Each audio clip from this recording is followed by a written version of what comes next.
Is it a true mandate?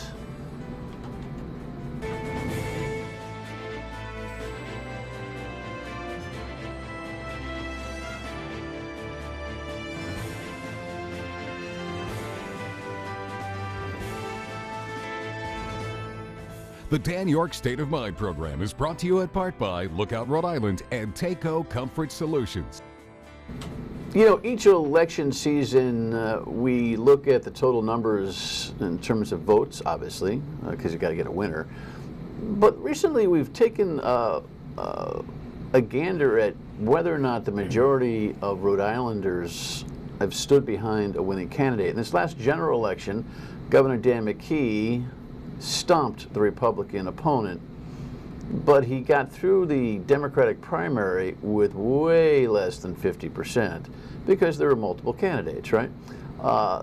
We also have a low voter turnout right now, and it's not getting any better for primaries. And so it might be time to take a look and say, let's shake it up and do it differently. And there's a bipartisan group that has begun to take a hard look at this and have written a People's Primary report, which offers a few different options to turn it around. So that will be our conversation for this evening, and I'm pleased to bring to the table. It's kind of like Rhode Island's James Carville. I was thinking about, you know, coming down today, I was thinking, you know what, how do I position Guy Dufault, a longtime political consultant, ran the Democratic Party at one point and runs his own consulting company to this day with your son, and how else do we fill in the resume?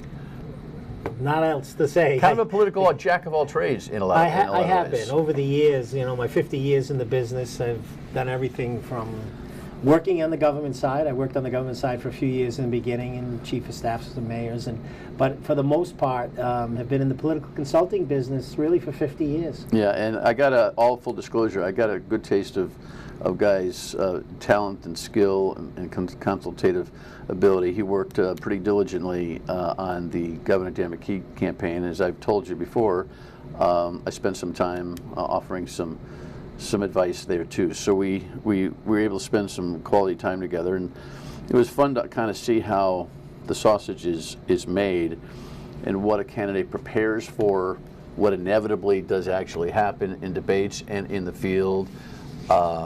In this particular case, I think you and I can agree with love when a plan comes together. Right. Right. We do think that the right guy won.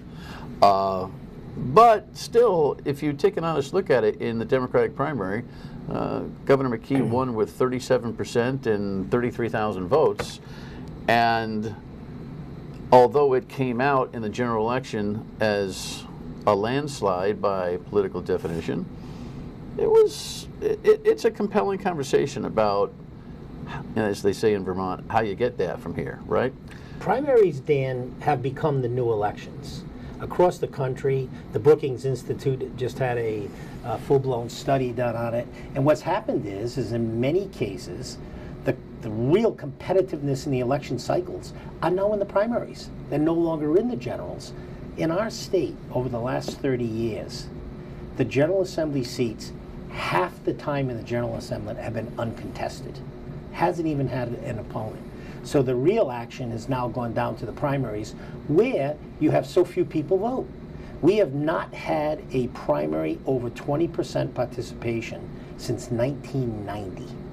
So we've got under 20%. So that creates a problem. So I want to, I'm going to spend forego conversations about anything else, because Guy and I were on the radio a couple of days ago, and I could have gone forever with him for the time that we had. So there's a lot of intricacies to this. But before I get into the options and how they would play, let's talk about the nature of you getting involved in this conversation, because a consultant for Democrats more or less has it the way he wants it for the last couple of almost decades, I would think. So did some angel of benevolent political dust come by you and enter into your consciousness? What happened here? I am going to be the skunk at the lawn party.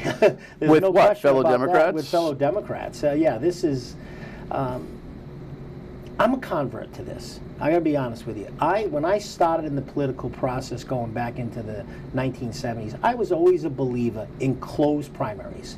Democrats should pick the Democrats. Republicans should pick the Republicans and have a closed primary. And if you didn't want to put your name on the Democratic line or the Republican line, then you shouldn't have been able to vote in the primary. I still believe that should be the case, by the way. Yeah, and I was a firm, strong believer in that. Because?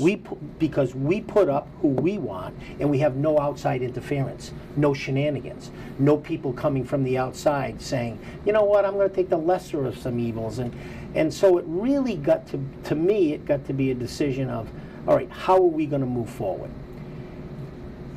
I fought it. I went again, I went to people. And one of the reasons in Rhode Island is the state of Rhode Island pays for the primary elections. So there was always a concern that people that were paying for it should have shut it out. When I was party chair, I made the provision that I'd pay for it. I'd have the state party pay for it. I felt that strongly about closed elections. But over time, realized I was not going to win that battle. So if I'm not going to win that battle, as I look at it today, there's 4 tenets of elections, in my humble estimation. One is you've got to have a transparency and a visibility. We do a great job with that. Everybody knows where you got to go to vote. Everybody knows who's on the ballot. We've done a very good job with that side. The inclusiveness, a little bit tricky for some people, particularly unaffiliated, because they got to go in, they got to affiliate with a party, vote in a primary, and then they have to disaffiliate if they want to go back. So the inclusiveness gets a little bit dicey. But where we really have failed is participation and competitiveness. Okay, so this is wearing on you, and tell me about this group. It seems to be a pretty bipartisan group. I look at a Kathy Gregg story. In fact, we probably have a headline on that. You're joined by Bob Flanders, Supreme Court Justice, who's made it pretty clear his conservative tilt these days in GOP relationship. Gary Sass, the founding director of the Hassenfeld Public Leadership Institute at Bryant. He's been a friend of the show and a guest often. He leans very right and is a Republican. The one-time journal editor, Robert Whitcomb, my remembrance of his writing was that it was conservative in nature. Maureen Moakley is more or less, she's a political science professor at URI. But those are some of the names that are in this group, brand identifiable. You join them. Yeah. Is kind of like, well, you said you're a convert, so let's just. Yeah, and I'll explain. Did a bell go off? Dr. Arthur Cavesi, House of Representatives, put in a bill for a bipartisan primary runoff. Basically what it is Democrats, Republicans, Independents, everybody gets into the primary. The top 2 move on to November. So you have your primary, it's open to everybody, and the top 2 move on. Hence, you get a majority in November because you're selecting 2. When I saw it, I said, that may be the key for us to be able to improve participation and competitiveness. So I went and researched it. State of Washington did it. State of California did it 10 years ago. And there was improvement in both those areas. So I guess what I'm trying to establish here, and then we'll get into in the next segments, we'll actually get into the clinical nature of these options. It's a soulful political exercise that you're engaged in here. Yeah, and I think, people are turned off by the political process. Counterintuitive to the success that you've had consultatively. Yeah, I mean, I did 80 elections in the last election and won 95% of them. So, yeah, it's going against the grain of where I've been and where my people are. But at the end of the day, the democratic process just deserves to be better. All right. And we can improve it. Well said. When we come back, we'll dig in and remind you of what the 3 options for reform are and tell you how they might work. Stay with us.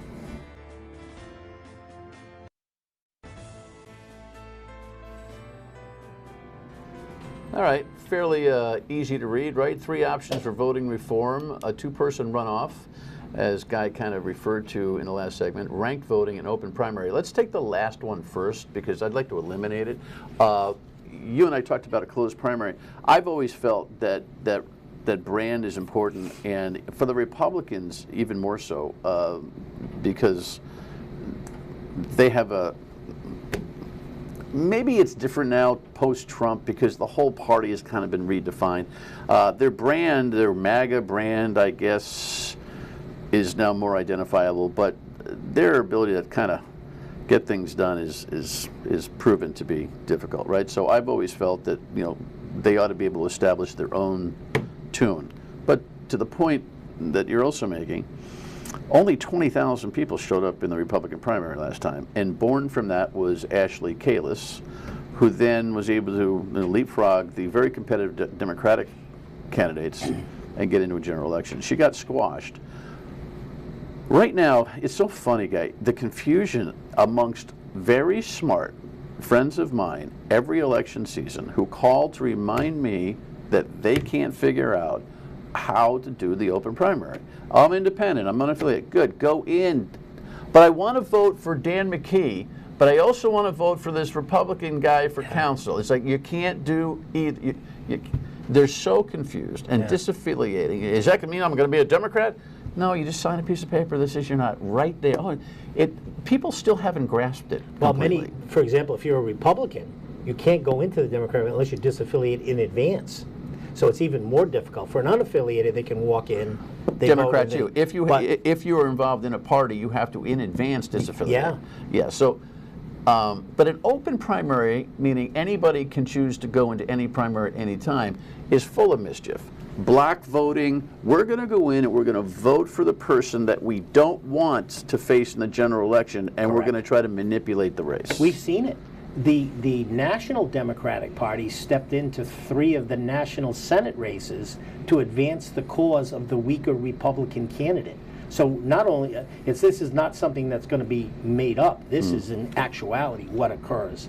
I'm not a big fan of the open primary for that very reason. I just think there's just too much ability to have mischief in the process, and to have Democratic groups putting money up into Republican primaries was the height of it. And it was my people. It was people that I associate with and people I've done work for. They just felt it was more important to get the right candidate against their candidate. And lo and behold, they're putting majorly, so it's millions of dollars. It ends up being just political strategery, you know, versus legitimate Democratic advocacy. Right, process. So let's talk about the second one, which is rank voting. There's many as 10 states that are engaged in this right now. The idea that's been put forth here in Rhode Island is to qualify from the next 2 options are nonpartisan primaries. Correct. Anybody who's running for a statewide or district office lines up at the starting line. It could be 3, it could be 20, but with rank voting, you pick 4 to go to the general election. Correct. And what happens from there? And then in the general election, you assign a numerical value of who you want to choose, 1 through 4. So if Yorke's on the ballot, he's my choice, he's 1, Dufault would be 2. And then if I get knocked out as the 3rd or 4th person, my votes then go to who's ever the next highest ranked person.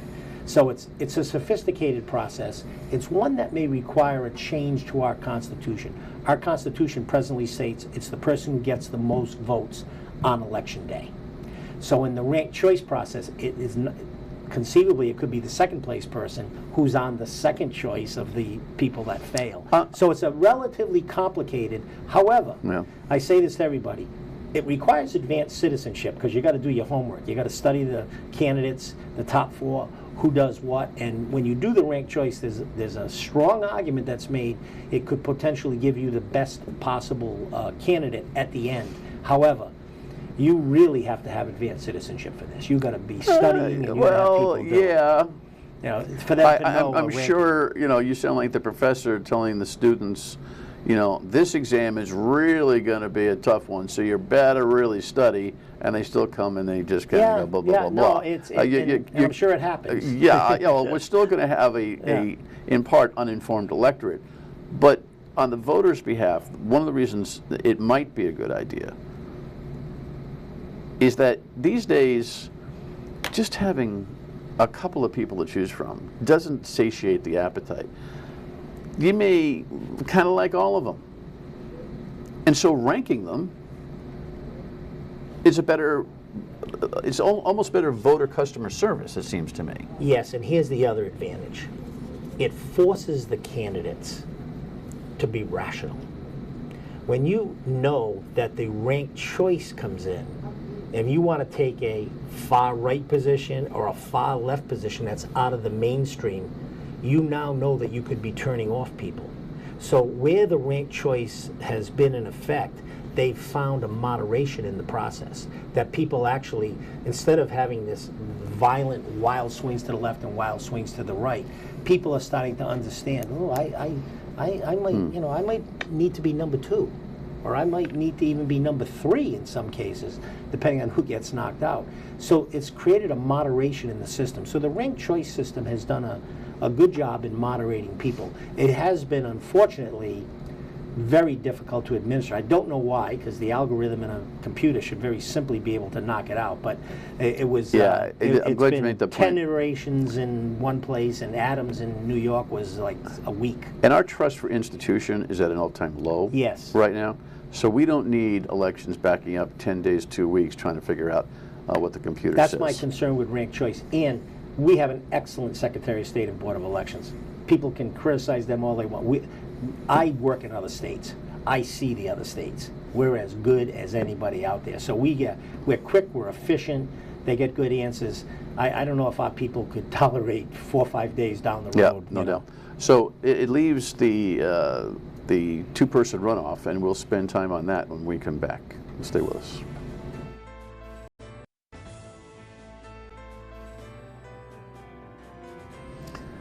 So there's our now fully elected governor going to cast his own vote at the ballot box, and Ashley Kalis and her husband, who won the Republican primary, right? So let's see if we can break this down. I'm not going to show you a lot of graphics. Let's just talk about two-person runoff as another option. If you just joined us, we're talking about the potential options for general election reform. Note, this would be for statewide office and district offices, your state reps and senators. Municipalities have their own rules of the road. Home rule charter. Rule charter, so there would be no changes there.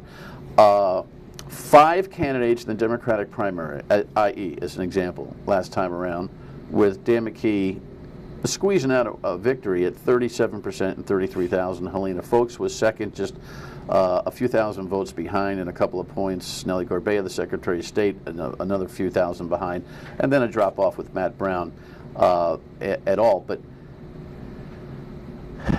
if they were just lumped into, and ironically, all the pre-primary debates included the Republican Ashley Kalis. For some reason, all the local communities felt like that they wanted to do that. I thought it was I was off-putting a little bit, but they did. So they treated it kind of like an all-comers environment. If Ashley Kalis and the fledgling Republican candidate, whomever, or 4 of them, decided to get into a race, say you had 10 or 12, Republicans are saying, oh, geez, this is Guy Dufault acting like a benevolent guy, but truth be told, it's going to hurt our party. I don't think that's true. I think Republicans could actually do very well here. Why? Momentum. Do you agree with me? Yeah, I absolutely agree with you. In fact, they should be the group wanting this the most of everybody, because the one thing that happens to the Republicans, right now they're satisfied with getting a seat at the table at the November election. They're not competitive. Less than 5% of the races were a 5% margin or below, and half the seats weren't filled. So they never able to get momentum. The way we're structured, there's 7 weeks after the Democratic primary. Democrats get their name out there, they spend money early, they get all this momentum building. This would allow for momentum to start for everybody. In the last gubernatorial race, you would have had the 2 Republicans, the 5 Democrats, and the 3 independents who ran. So you got a 10-person race. Everybody's doing their thing in the primary with the top 2 surviving. Kalis would have had far more momentum. She would have probably, because of the 5-way Democratic, she probably would have survived as one of the 2, now with momentum. But even look at it. Even on the top. Even on the top, probably would have been on the top. To be honest, the way with a 5, when you're dividing the Democratic number by 5, there's 42% of the electorate is Democratic, 44% is independents, and then the rest Republicans, 12 to 14%.